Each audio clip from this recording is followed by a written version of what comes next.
All right, welcome to Faith and Whatever, where this is the meat of the show, I think. We were called Faith and Whatever because we were a bunch of Christian guys who get together and talk about faith and whatever, and the whatever usually ends up being super nerdy cool stuff like movies and video games and things like that. But the faith stuff can be a bunch of different stuff, and we've had some really great discussions from women in ministry to religion and politics, but tonight we're going to be talking about politics in religion. Bum, bum, bum. That's right. And now you might be really confused, and that's okay because I will explain. Politics in religion is, I would say, fairly diverse and quite split. I know that I have a stepfather and probably an atheist, and we talk about church and church life, and he's always surprised when he always asks, like, does your church talk about politics? Does your church say who you should vote for? Right. And so far every church I've worked at says nothing like that, and he's surprised because in the media I think he's used to seeing churches that are extremely political, high profile pastors and reverends. Exactly. And that's what he sees on CNN, and they're being interviewed and so they're throwing their arms up. Yeah, they're upset about something. They're mad. They're super angry about something, and it's probably something some political person is doing. Yeah. But because it's so diverse, I think that some churches, in my opinion, kind of wade through that a little bit better than others. But on the other end of that spectrum is a complete inability to share how you really feel about something that's important to you as your politics. And I know in my church that I'm at right now, the church is very diverse politically, and so what ends up happening is, hey, Bill, I really like you, so I'm not going to talk about politics because we're going to disagree on these big things. Right. And so we end up, in some sense, not having the ability to say everything that's on our mind sometimes. Right. And I think that's at the heart of this bill, I think, for some of these pastors. So Trump, a presidential candidate, if you don't know, has vowed on a Christian broadcast network interview to not cut his hair. All right. To keep his strength. To keep 50% of half the promises that he's made. No. He has repeatedly vowed to repeal the Johnson Amendment. James, I'm going to turn it to you to explain to our viewers what the Johnson Amendment is.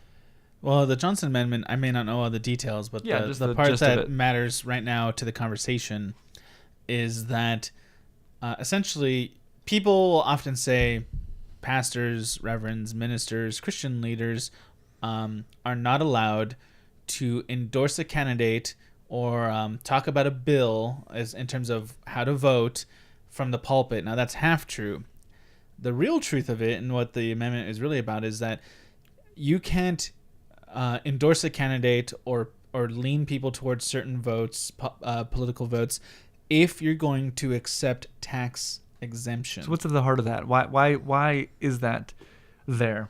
Well, I mean, maybe seem obvious, but dig a little bit deeper. Yeah, and I mean, why. the American government allows certain bodies and organizations to have tax exemption, especially if they are existing based on donation, But the American government also says that if you're going to receive these state and federal benefits, that there's certain regulations you must abide by when it comes to the government itself, including the political voting system. And so it's not that pastors can't tell you how to vote. It's that they can't have their cake and eat it too. They can't take tax exemption and then tell you how to vote. And I think that's perfectly fair. Well, if you're going to receive... Why is... Just because you're a nonprofit and you're receiving tax benefits, why couldn't you speak to the current political state and suggest candidates or bills? Well, I just think it's about the... It's because even though you're not receiving money from the government in almost a backdoor way, you're receiving tax exemption. They're not going to take a certain amount of money. You're going to benefit financially. Is it because you could speak against the government and say to vote for anarchy? That could be part of it. That could be part of the fear of it. I just think that it's a part of. I think it's part of being a body that's just receiving like a special exemption, and it's about not being able to sort of benefit from the government while at the same time trying to sway its direction. You mean like Bernie voters? How's that? Really? I mean, people who wanted free stuff but still getting to vote. Yeah. I think I can see both sides. Okay. Because I'm not sure if receiving benefits and being tax-free excludes you from being able to speak to how the government should be run. But I think the sensitive area is that some pastors ride this line of this is from me or this is from God.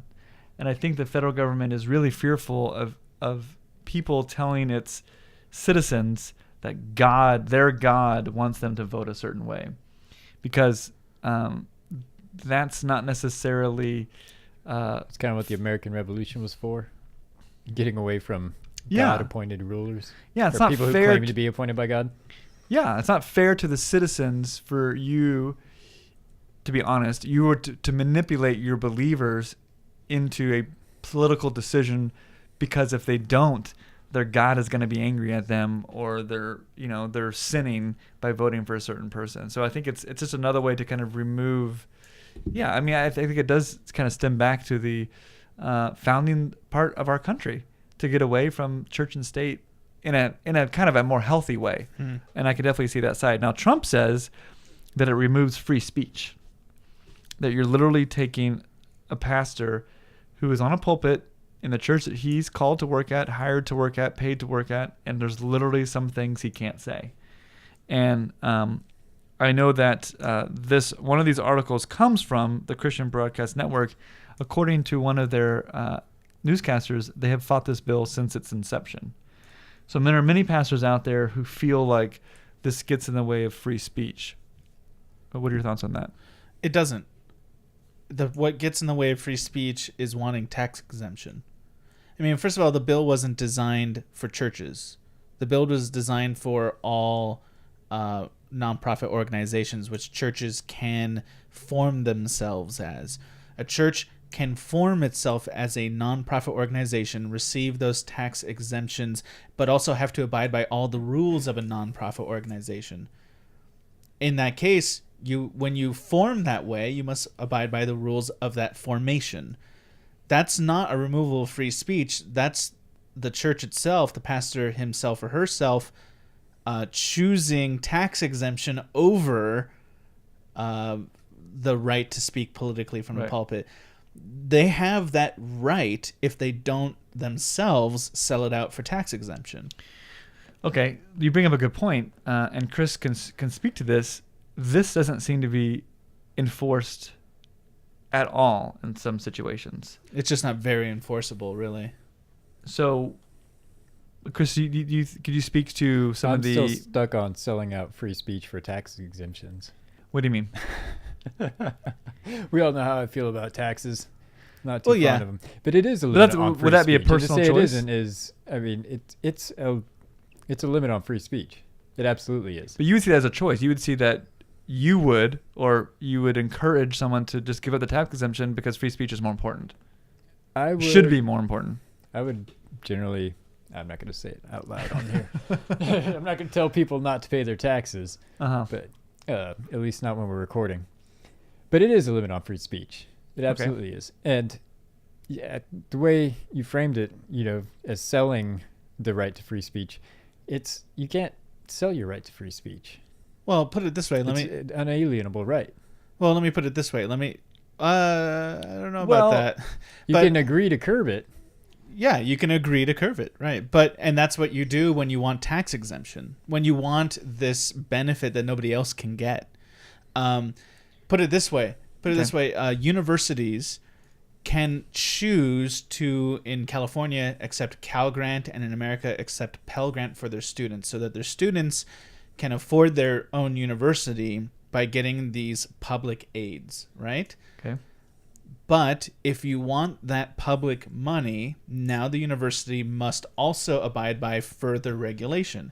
So if you receive Cal Grant or Pell Grant, if you receive Pell Grant, there's certain federal regulation. If you receive Cal Grant, there's certain California regulation, including not being able to discriminate your students. You can't say, oh, you're not Christian, you can't come to this school. You can't say, oh, you're a certain race or color or whatever, you can't come to this school. Why? Because you are receiving government aid via your students. So bake the cake. Right. And so but the idea is like, but that's fair. If you're going to receive this further benefit from the people, basically, from the people, from potentially a gay person, right? Why would you tell a gay student they couldn't come here when your money could have come from? Exactly. So I see the onus as being on those who have chosen the tax exemption, those who have chosen, in the case of the universities, to receive Pell Grant and Cal Grant, which are good things. But if you're going to accept them, then abide by the regulation. I don't see something unethical in that. I don't assume any of us know the specific of this amendment, but can a pastor have a blog and talk about? Yes, you can't speak from the pulpit. Right. So you could get down off the pulpit, sit it's down. Kind of like if you work for the State Department, you can do jobs for other people, but not as an official of the State Department. Right. I mean, it is this very gray area, and then, so I have a couple statements, and I have a question for you, James. Sure. I was talking to my mother-in-law, and she works for a church in Long Beach, and she was talking about talking to the pastor, and it was very hyper political. And I was like, "Your pastor talks about politics?" She's like, "Oh, well, we were just having a meeting," And she was upset in the interaction. She's more conservative, and it seems like the pastor is much more liberal, and I said, well, does he preach about it on Sunday morning? He's like, no, absolutely not. So in other words, this pastor is known for being very political. If you ask him and talk to him in every other setting, this pastor is more than willing to share his point of view, who you should vote, maybe not who you should vote for, but his point of view, his position. That's his personal position. But would never speak about it. Right. He won't stand up there and say, this is the church's position. So my question, that in some sense, he has the freedom of speech, but there's not in one specific setting. I mean, he could write a bulletin and pass it out to say his political view and then preach a message on Matthew. Right. I mean, he could easily get around this. And this is also far more complicated than Trump kind of lets on, because there are even classifications of nonprofits. Okay. Because there are nonprofits that do political things, and it's a bit of a gray area in some cases. I know some places have gotten in a little bit of trouble with that actually over the last few years. Yeah. So it's really a lot more complicated than just churches and taxes. I agree. And I think one of the, not the benefits, but one of the insights that Trump gives is that this is not necessarily enforceable to begin with. It's a very vague thing so my question to you, James, is close your eyes, picture that Trump is president. Okay. Calmly. It's 2020. Load a gun. The table. It's 2020. One bullet. I have a gun. It's 2020. And he's followed through with 16% of his promises, and one of them is repealing this Johnson Amendment. I mean, what happens to religious organizations across the country? Well, religious organizations will probably think it's a great thing for the most part. But he's not just repealing it for churches.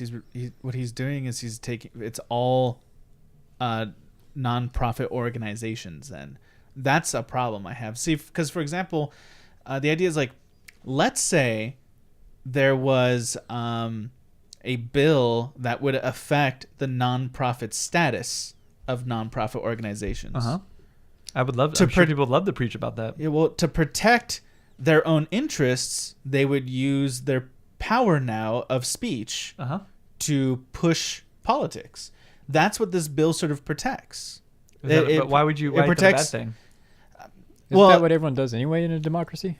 Well, no. There's prisoners. There's plenty. Yeah. I mean, like, it's easy to throw stones and just be like, well, look at all these other bad things about the system, but that does not justify adding a bad thing. I mean, private universities are using their communication pulpit to talk about this California bill and why it should not be passed. And unions do it all the time too. Is that breaking the Johnson Amendment? I mean, I don't believe it is at that point because there's no public forum for it. Yeah, I don't think universities are in the same tax exemption situation as churches. Okay. They're obviously in some sort of tax scenario that's unique, but it's not. I don't think it's. I mean, sure. If that were to be the case, churches would probably communicate it like crazy, but just couldn't do it from the pulpit. Right. I mean, social media, letters. And your free speech isn't being removed. It's just being removed in the context of being a church official speaking officially for the church. Right. That's why it's kind of silly. That's so like it's such specific. A vague distinction. Well, it seems very traditional. It seems like very. It seems so unenforceable in a lot of ways. Well, it does. It is. It's one of those things where the IRS probably once every 10 years picks out a high-profile person and does something aggressive just to make everybody else calm down. I mean, we know of, well, maybe not personally, but we know of denominations and churches where, the pastor basically says, "I am the Word of God." Yeah. Some of those turn into cults, and some of them get chased away. Even if Trump did manage to get this repeal passed or whatever, I think a lot of pastors would still be very careful about politics. Right. At least most things. I could see maybe on a few topics it'd be, where people feel they're very specific. But I think generally speaking, they wouldn't want to alienate their congregation, and politics are a very touchy subject. I think you're right. I think as they should. I mean, I think that a healthy church doesn't need this amendment anyways. Yeah. I just feel that if a church is so passionate about wanting to be able to speak about politics officially, then just don't take tax exemption. Obviously, if you don't do that, really you just want the tax exemption so badly you're going to sell out your beliefs. So last question as we wrap it up, and I have my own opinion on this. Trump is just saying this to get the conservative vote. Oh yeah, for fundamental, sure. almost fundamental evangelical vote, big time. Yeah, absolutely. And he probably has no intention of doing that ever. So, he's a smart guy though. He knows how to stay in the news. No, I mean you're right. I mean, I when I found this article, to be honest, I was surprised. I mean, being in a church, I mean, it's not to say that I would have heard about this, but I just think that for a lot of people, that's huge. Yeah. For Trump to tell that this group of evangelicals that I vow to repeal this thing that he might not even have. Who makes vows anymore? Yeah. To be fair to Trump on this case, he might not even have the ability to do that. Well, to be fair to Trump on this case, almost every presidential candidate has promised things outside the power of being president. It's such a ridiculous practice. This is a fairly big deal to a lot of churches. He's pandering for sure. Yeah. And the only thing scarier than listening to Trump talk is listening to all the people who agree with him.